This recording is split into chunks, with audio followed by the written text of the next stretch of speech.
అయోధ్య శ్రీరాముడు జన్మించిన పుణ్యభూమి. సరయూ నది ఒడ్డున ఉన్న అత్యంత పురాతనమైన పవిత్రమైన నగరం. త్రేతాయుగంలో కోసల రాజ్యానికి రాజధాని ఈ నగరం. 1528లో బాబర్ భారతదేశంపై దండయాత్ర చేసి గెలిచిన తర్వాత ఈ ప్రాంతంలో ఉన్న ఆలయాన్ని ధ్వంసం చేసి ఈ ప్రాంతంలో మసీదు నిర్మించాడు. అప్పటి నుంచి 2019 వరకు ప్రతి ఒక్క హిందువు కోరిక ఒకటే, ఈ ప్రాంతంలో తిరిగి రామాలయాన్ని నిర్మించాలని.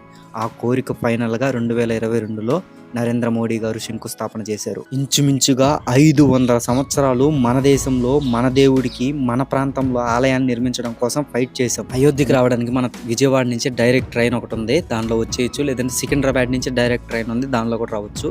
లేదా అలా కాదు అనుకుంటే నాలాగా ప్రయాగ్రాజ్ రావచ్చు. మన తెలుగు రాష్ట్రాల నుంచి ప్రయాగ్రాజ్ కి అలా ట్రైన్స్ ఉన్నాయి. నేను అలాగే ప్రయాగ్రాజ్ వచ్చి ప్రయాగ్రాజ్ నుంచి అయోధ్యకి బస్ లో వచ్చేసాను అనమాట. నాకు టికెట్ బస్ లో ఇస్తే మనల్ని హైవేలో దింపేస్తారు. అక్కడ నుంచి 3 కిలోమీటర్స్ అనమాట. ఎలక్ట్రిక్ ఆటోలు వెళ్తూ ఉంటాయి, తీసుకుని వచ్చి మనల్ని లతా మంగేష్కర్ చౌక్ అని ఉంటుంది దారి, అక్కడ దింపేస్తారు. అక్కడ నుంచి నడుచుకుంటూ ఆలయం దగ్గరకు వచ్చేయచ్చు. ఆలయం దగ్గర చాలా హోమ్ స్టేస్ దొరుకుతాయి మనకి. 24 అవర్స్కి నాకు ఒక హోమ్ స్టే దొరికింది. 1200 చెప్పారు, తీసుకున్నాను. ఫ్రెష్ అయ్యి దర్శనానికి వెళ్తున్నాను అన్నమాట. ఇది ఎంట్రన్స్.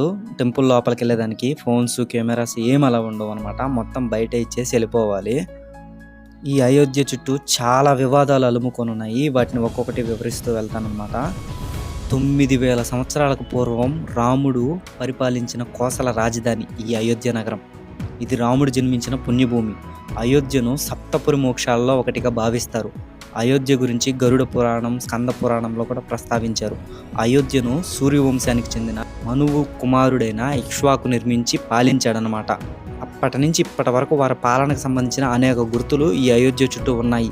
వాటి గుర్తుగా ఇక్కడ ప్రజలు చిన్న ఆలయాన్ని నిర్మించుకొని పూజిస్తూ ఉండేవారు అనమాట.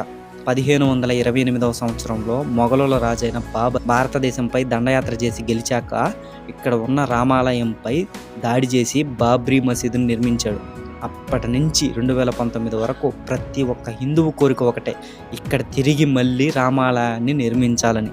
కానీ ఎన్నో కష్టపడినా ఎంతమంది మారినా అది సాధ్యం కాలేదన్నమాట. ఫైనల్గా 1992లో హిందూ కార్యకర్తలు బాబ్రీ మసీదును కూల్చివేశారనమాట. ఆ తరువాత సుప్రీంకోర్టు ఈ ప్రాంతాన్ని వివాదాస్పద స్థలంగా గుర్తించి మూసేసిందనమాట. మసీదు లోపల ముస్లిం, మసీదుకు బయట హిందువులకి ఇచ్చింది.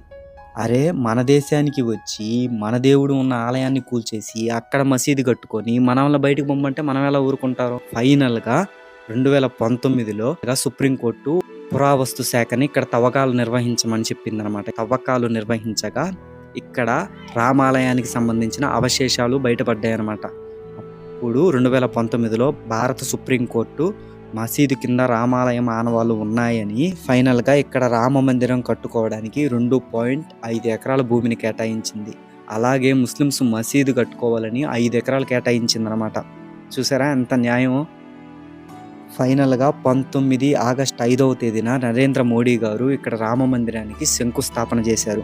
2024 జనవరి 22న గ్రాండ్గా రామ మందిరం ఓపెన్ అయిందనమాట.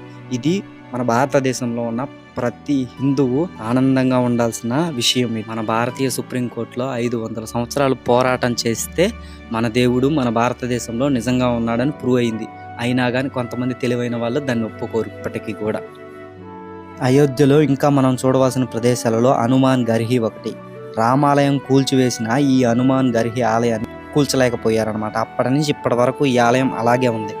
మనం పురాతనమైన ఆలయాన్ని దర్శించాలంటే ఈ ఆలయాన్ని దర్శించవచ్చు. అయోధ్యలో రామ దర్శనానికి ముందు హనుమంతుల వారిని దర్శించి వెళ్తే మంచిదనమాట. సరయూ నది ఒడ్డున ప్రతిరోజు హారతిస్తారనమాట. సరయూ నదికి చూడటానికి చాలా బాగుంటుంది, దాన్ని కూడా చూడొచ్చు. అలాగే ఇక్కడ కనక్ భవన్ ఉంది. సీతారాముల కళ్యాణం తర్వాత సీతాదేవికి ఈ భవనాన్ని కానుగ్గా ఇచ్చారనమాట. అయోధ్య నైట్ చూడటానికి చాలా బాగుంటుంది.